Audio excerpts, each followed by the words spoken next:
ولی کے پہچاننے کے لیے کرامت شرط نہیں ہے، کرامت ایک ذریعہ ہے، ضروری نہیں ہے۔ کتنے اولیاء ہیں جن کی کرامات ہمارے تک نہیں پہنچی لیکن وہ اللہ کے ولی ہیں۔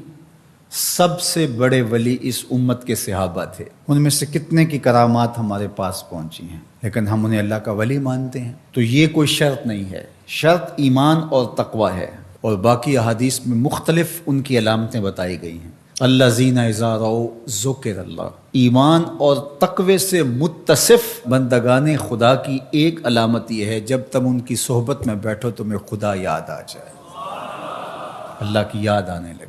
تو کرامت معیار ولایت نہیں ہے اور شرط ولایت بھی نہیں ہے۔ تھوک کے حساب سے مارکیٹ میں بہت سارے لوگوں کی جعلی کرامات موجود ہیں، تو اولیاء کے لیے ہم عقیدت اور محبت کے جذبات رکھتے ہیں تو پھر مارکیٹ میں 2 نمبر بھی اس کا آئے گا۔ اور ہمیں پتہ ہے غذائی اجناس سے لے کر کے ادویات تک اور دیگر ضروریات زندگی تک کہ اصل کیا ہے اور نقل کیا ہے، تو ہمیں اس میں بھی غور و فکر کرنا چاہیے کہ اصل کیا ہے اور نقل کیا ہے، نہ یہ کہ ہم چند بدطینت لوگوں کی وجہ سے حقیقت کا انکار کر دیں۔ تو آج بھی کچھ لوگ ہیں جو کہتے ہیں جی چھوڑو، ہم نہیں مانتے کرامتوں شرامتوں کو، اس طرح کے لفظ بولتے ہیں، جبکہ کرامت کا من حیث الکرامت انکار کفر ہے۔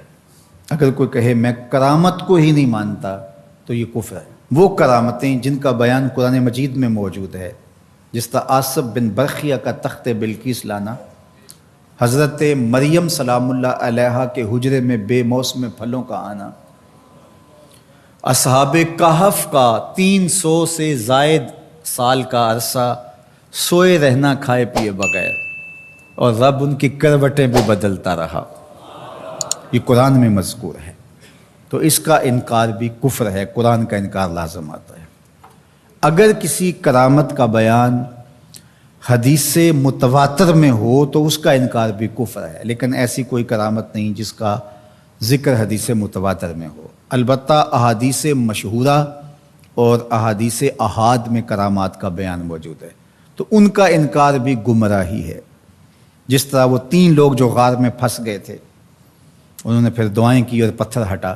جریج کا واقعہ موجود ہے، صحابہ کی کرامات موجود ہیں، حضرت عمر کے رکے سے دریائے نیل کا چلنا، اس طرح جو مسلمہ بزرگ ہیں ان کی کرامات کا انکار کرنا محرومی ہے۔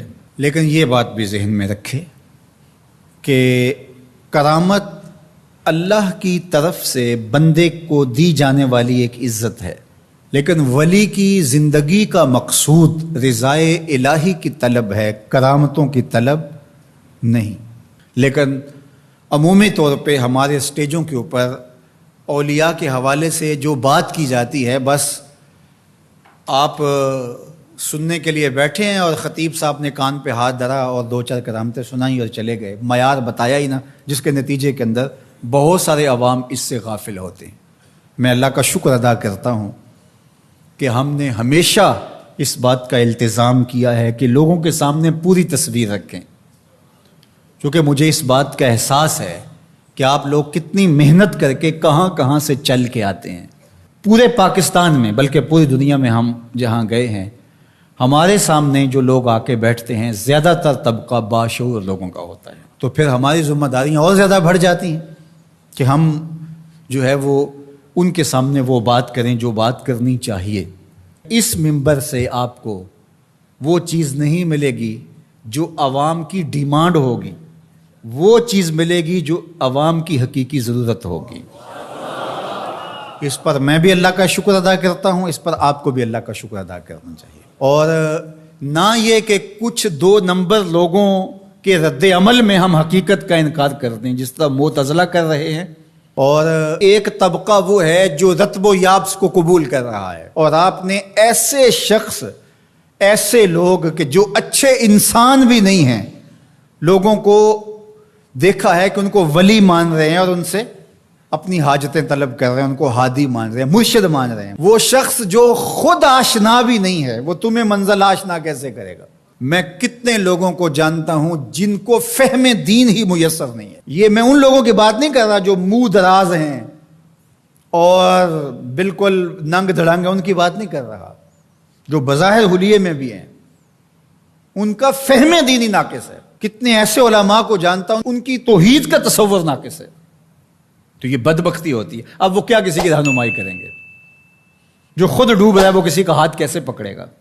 لیکن عوام ظاہر ہے ان کے گرد آئے اور ان کا کاروبار چمک رہا ہے، اور کرامتیں ہیں کہ تھوک کے حساب سے بنتی ہیں، اور پھر اس کی مارکیٹنگ کرنے والے بھی ہوتے ہیں، اور پھر اسی بنیاد پر ہی جو ہے وہ ان کا سارا سلسلہ چلتا ہے. اللہ کے ولی یہ نہیں چاہتے کہ ہماری کرامات ظاہر ہوں اور لوگ ہماری طرف لپکیں ہماری کرامت کی وجہ سے. یہ نہیں ہے.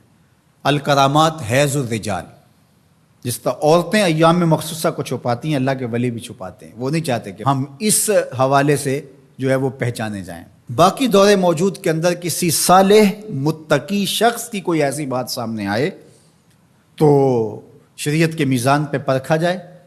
اگر وہ شریعت سے متصادم نہیں ہے تو مان لینے میں کوئی حرج نہیں ہے. لیکن اگر کسی کی سمجھ میں نہیں بھی آتا تو فرق نہیں پڑتا. لیکن کسی ولی سے کوئی دشمنی نہ رکھے. جو کسی ولی سے دشمنی رکھے تو اللہ فرماتا اس کا میرے ساتھ اعلان جنگ ہے، تو وہ پھر شخص محروم کر دیا جاتا ہے.